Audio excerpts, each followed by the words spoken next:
Hi guys. So today I'm staying overnight at a B&B. I could not drive home. I was pretty exhausted. So I'm reading. And in this book done by Valerie Sennison, I come across a story that is very intriguing and very interesting. And it's called Snow White and the Seven Diagnoses.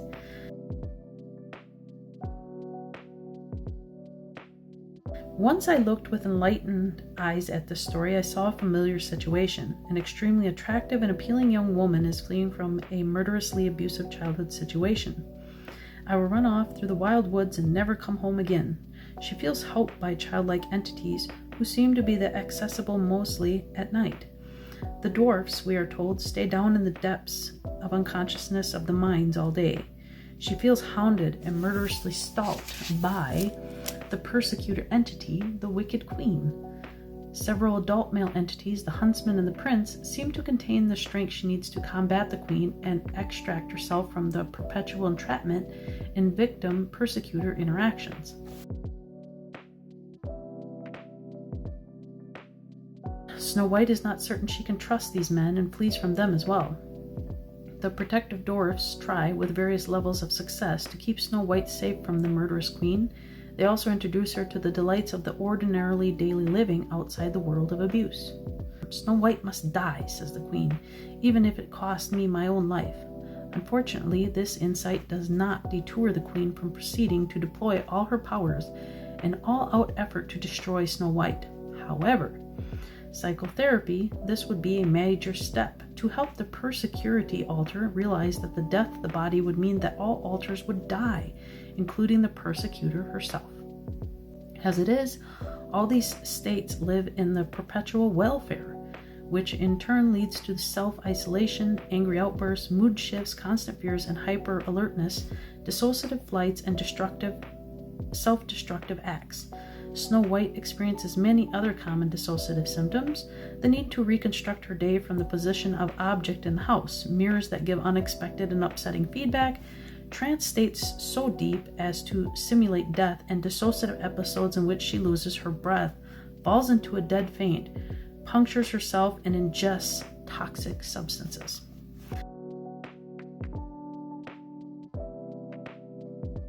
The acronym BAD FEARS reminds me to screen for borderline personality disorder, affective disorders, dissociative symptoms, fears and anxiety disorders, including post-traumatic anxiety, eating disorders, alcoholism, and substance abuse, reabuse, suicidality, and somatization. I was intrigued to find that the Disney Studios names for the dwarfs fit rather nicely into the BAD FEARS tables sketched below.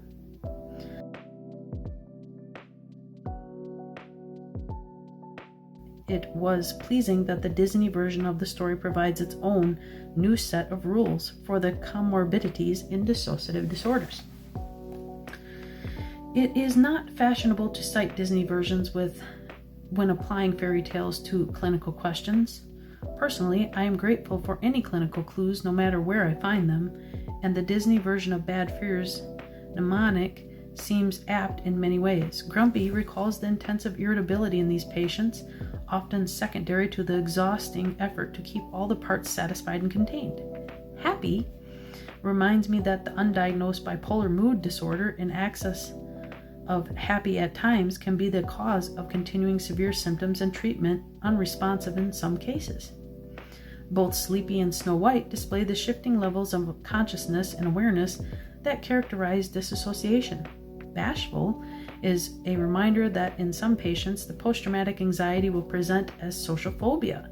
This fear of being with people relates both to the fragment self-images and to fears that altars will appear without warning. The odd eating problem in Snow White illustrates the involvement of several altars, which is the unusual pattern in disassociation. The queen prepares the pathological food.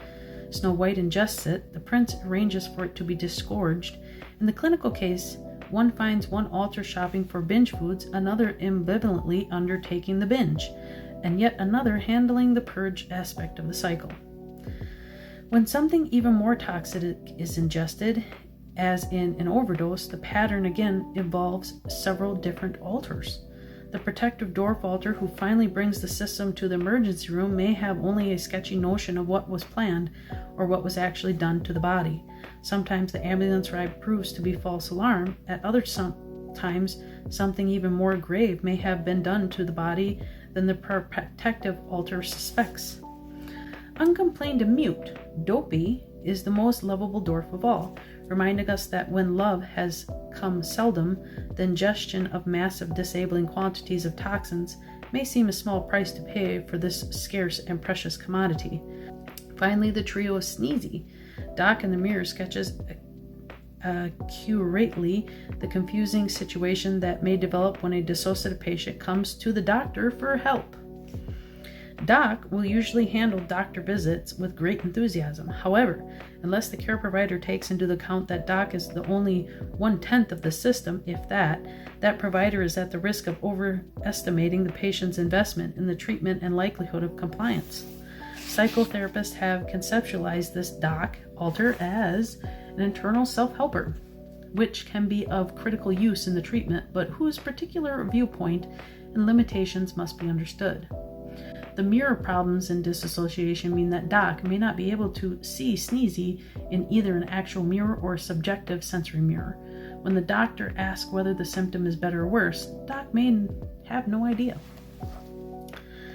Okay, it states here, our best data on the incidence of major dissociative disorders suggest physical abuse, sexual abuse, and attachment difficulties as the most significant environmental persecutors. I have posited that for a child to flee as far as Snow White fled to the outer limits of the self, the threat probably encompasses bodily death. I have also wondered whether active sadistic cruelty must be added to the traumatic disruption of the bodily attack in the absence of a holding environment in order to prevent the traumatized child from recapturing and reassembling the goodness and permanence of the self. Snow White adds flesh to this statistic and theories.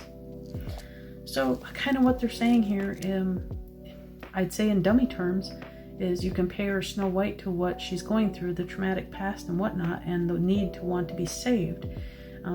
So you have the enmeshment issues, you have different personalities depending on how you view Snow White's story.